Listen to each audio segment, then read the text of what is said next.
जामुन बोलता है, प्रभु आप जिस पर कृपा करते हो वही विजयी होता है और उसी का यश तीनों लोकों में उजागर होता है। सो आज आपकी कृपा से हमारे सारे मनोरथ। सोशल मीडिया पर आपको लेकर खबरें चलाई जा रही हैं कि आप थोड़ा-सा जो है वो नाराज़ हैं, थोड़ा-सा आपको बुरा लगा है। क्यों? क्योंकि रामलला के प्राण प्रतिष्ठा में आपको निमंत्रण नहीं भेजा गया है।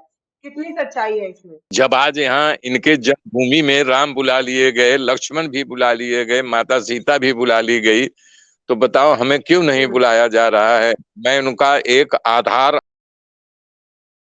नमस्ते, मैं पल्लवी हूँ और आप भारत एक नई सोच देख रहे हैं। आज का दिन मेरे लिए बहुत अच्छा है। मुझे लग रहा है कि मुझे बहुत खुशी हो रही है क्योंकि बचपन हम सभी का दूरदर्शन पर जब कभी रामायण आता था, हम उसे देखते थे, तो कितना अच्छा लगता था। और अभी लॉकडाउन में जब दोबारा से रामायण दोबारा से जब प्रसारित किया गया, तो आपने देखा ही होगा कि सब लोगों ने उसे कितना प्यार दिया, चाहे वो बड़े नेता हों, अभिनेता हों, सब कोई जो है वो रामायण को देख रहा था और कुछ लोग उसकी फोटोज़ निकाल कर तमाम सोशल मीडिया साइट पर डाल रहे थे। तब हमें पता चला कि हमारे देश के दिग्गज नेता लोग भी उस रामायण को एंजॉय कर रहे थे और हम हमारे दिल और जहन में रामायण की एक बड़ी श्रद्धा है, बड़ी आस्था है।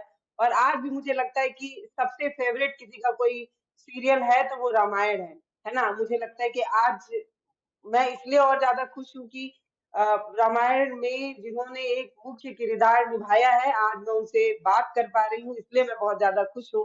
तो रामानंद सागर जी जो रामायण बनाए थे, जो आज भी ज़िंदा है, मुझे लगता है सबके दिल में एक अच्छी जगह बना चुका है। उसमें जिन्होंने जामवंत का किरदार निभाया था, राजशेखर उपाध्याय जी हमारे साथ हैं। सर आपका बहुत स्वागत है, मेरा जीवन धन्य हो गया देख के। अच्छा लग रहा है मुझे। पहली बात, आपके चैनल के दर्शकों को मेरा बार बार नमन, जय श्री राम। अच्छा बेटा, इसलिए लग रहा है कि एक अनुभूति है। रामायण ऐसी चीज जी। है, ऐसा धरोहर है हमारे देश का। वो जब जब बनेगा तब तब लोग उसे याद करेंगे, लेकिन ये रामायण रामानंद सागर जी की जो उन्होंने निर्मित कर दिया है, जो जो वो आर्टिस्ट दोबारा काम, नहीं बन सकता।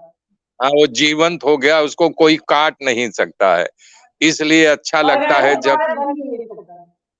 कभी नहीं बन सकता। बहुत सारे लोग बना रहे हैं, उनका लड़का ही बनाया था मोती सागर, लेकिन सुपर फ्लॉप हो गया। जो सागर साहब बना दिए वो अमिट है, उसको कोई काट ही नहीं सकता है। पूछिए और क्या मैं पूछना, आपको क्या जान। मैं आपको मैं आज आज मैं आपको आपके नाम से नहीं जामवंत जी कह के बुलाऊंगी। मुझे लगता है वो मुझे ज्यादा अच्छा लगेगा। मैं चाहती हूँ कि अगर आप थोड़ा सा क्योंकि उस पूरे रामायण में आपकी आवाज सुनने पर लोग जो है मंत्रमुग्ध होते थे, तो थोड़ा सा कुछ सुना दीजिए, मुझे बहुत अच्छा लगेगा। अच्छा ठीक है। जब हनुमान जी लंका जा करके माता सीता का पता लगा करके समंदर, लंका जला के समंदर के इस पार आते हैं, ऋषमुख हम्म। पर्वत पर राम लक्ष्मण के साथ बैठे थे, वहां जामवंत भी था। तो हनुमान जी इतने भाव विभोर हो जाते हैं, बोल ही नहीं पाते हैं। उनके पैरों पर गिर पड़ते हैं। राम जी भावुक होकर के उनके सर को सहला रहे हैं। तब वहां जामवंत बोलता है, प्रभु आप जिस पर कृपा करते हो वही विजयी होता है और उसी का यश तीनों लोकों में उजागर होता है। सो आज आपकी कृपा से हमारे सारे मनोरथ ये बहुत यादगार दृश्य है, इसको लोग आज भी नहीं भूले हैं, न भूल पाएंगे। अब मैं चाहती हूँ एक बार और दूसरा कुछ बोलिए। पता है मतलब ऐसे मैं आपसे एक सवाल भी करना चाहती हूँ कि जैसे ये जो आवाज डब करने का ये जो तरीका और जो पैटर्न है आजकल बड़ा कॉमन हो गया। आजकल लोग शाहरुख खान और तमाम लोगों का आवाज डब कर लेते थे, लेकिन आप जिस वक्त जिस समय आवाज डब कर रहे थे उस समय ये शब्द भी मुझे लगता है इजाद नहीं हुआ था कि आवाज डब की जाए। तो आप बोल अलग रहे हैं, बोल आप सामान्य हम लोगों की तरह रहे हैं, लेकिन जब आप जामवन के किरदार निभा रहे हैं तब आपकी दूसरी आवाज हो जा रही है। ये जो आपकी आवाज का बदलाव है वो कैसे हो रहा है? ये देखिए, ये हमारी ये वाला आवाज है, इसको चेंज करता हूँ आज को। प्रभु, ये देखिए आवाज को अंदर से बना करके बोलना पड़ता है। प्रभु आप जिस पर कृपा करते हो वही विजयी होता है। ये गले से पूरा बोलना पड़ता है। तो गले पे जोर पड़ता है। हाँ, अब तब तो जवानी थी, लेकिन अब जो है ना गला पकड़ लेता है बोलने में, यहाँ दबाव पड़ने लगता है। हमारी उम्र इस समय 68 ईयर्स है, तब 27 ईयर्स था।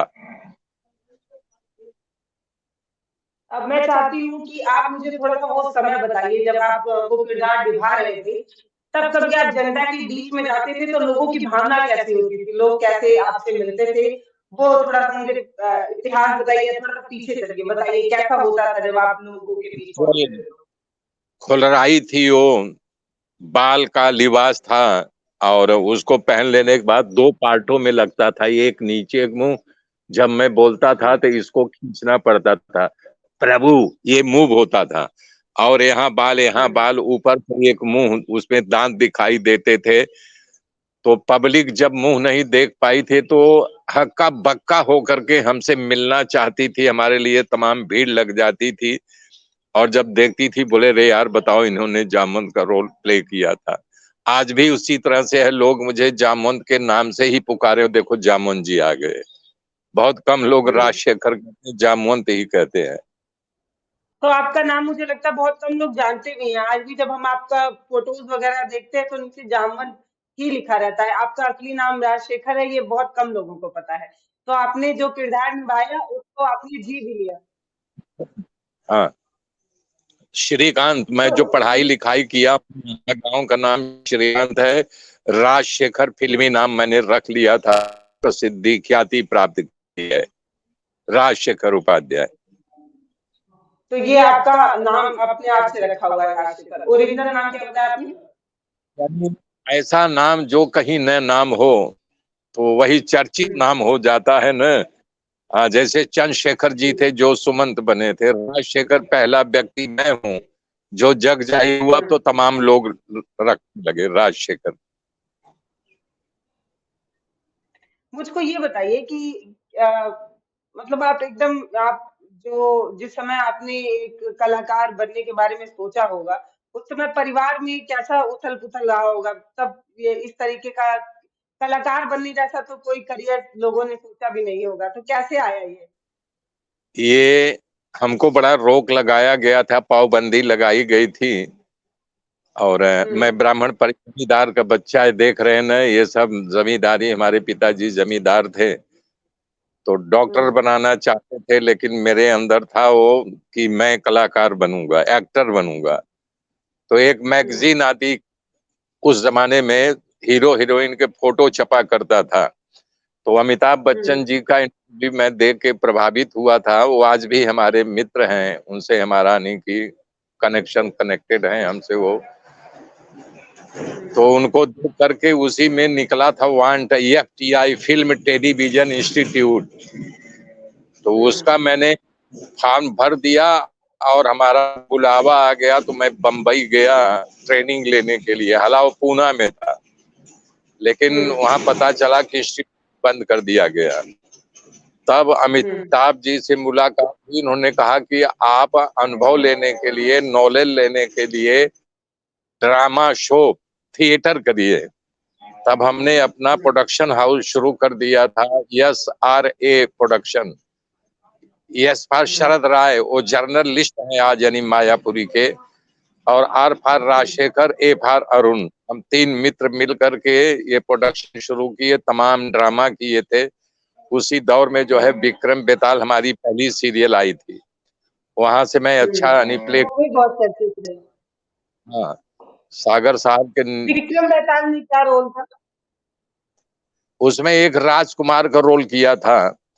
एक करेक्टर था हुँ, दगड़ू के सपने, पेंटल, गोपी पेंटल के भाई। देखता जो सपना देखता है वो सच होता है। उसी में देखा कि ये राजा जो हमारे नगर के हैं जा रहे हैं कहीं, वहां भूचाल आएगा और मर जाएंगे, वो जाके राजा से हुँ, बता देता है। तो रानी हुँ, उनको रोक लेती है, रियल में भूचाल आता है और राजा बच जाते हैं। लेकिन वो पूछते हैं कि तुमने ये कैसे जाना? बोले मैं जो सपना देखता हूँ सच होता है। तो उसको नौकरी से निकाल दिए और इनाम भी दिए। तो उसी में जो राजकुमार बना था वो मैं था।